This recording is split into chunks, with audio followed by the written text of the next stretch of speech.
Voici l'anamnèse de notre patient. Monsieur Hubert Lapaille, un patient âgé de 65 ans, se présente chez son médecin parce qu'il a des difficultés à écrire et à s'habiller. Sa femme remarque aussi son manque d'enthousiasme à certains moments. Après examen, le patient l'envoie consulter un neurologue. Après son examination, le neurologue lui diagnostique une maladie de Parkinson débutante, relevée par une bradykinésie et un trouble dépressif majeur. La maladie de Parkinson débutante est dans ce cas-ci provoquée par le neuroleptique protipandine.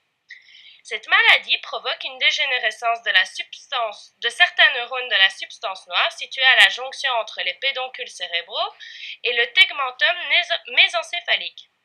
Il y a alors diminution de leur sécrétion de dopamine, qui va d'un côté diminuer les effets activateurs sur le cortex prémoteur et l'initiation des mouvements, donnant la bradykinésie, et de l'autre côté, des effets modulateurs sur d'autres activités corticales, comme la motivation, l'émotion et les fonctions cognitives, donnant les troubles dépressifs. On lui prescrit de la L-Dopa. Étant le précurseur de la dopamine, il permet d'augmenter sa concentration dans la fente synaptique et donc son effet. La benzérazide est un inhibiteur de la dopa-décarboxylase et donc permet, lui, la persistance de la dopamine dans la fente synaptique en augmentant lui aussi son effet.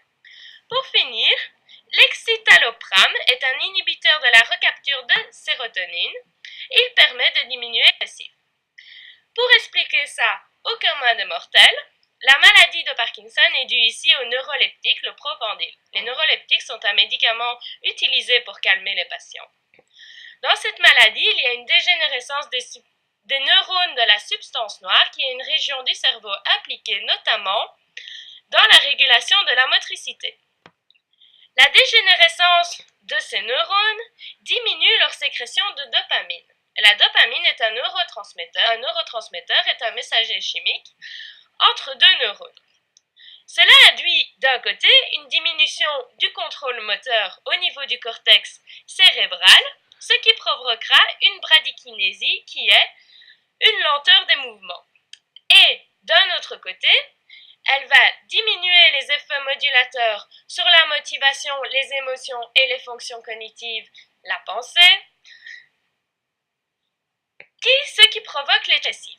On lui prescrit au patient de la L-Dopa et du benzérazide, ce qui permet d'augmenter la quantité et la durée d'action de la dopamine, et du excitalopram, qui diminue les troubles dépressifs en augmentant la durée d'action de la sérotonine, un autre neurotransmetteur impliqué notamment dans les changements d'état émotionnel.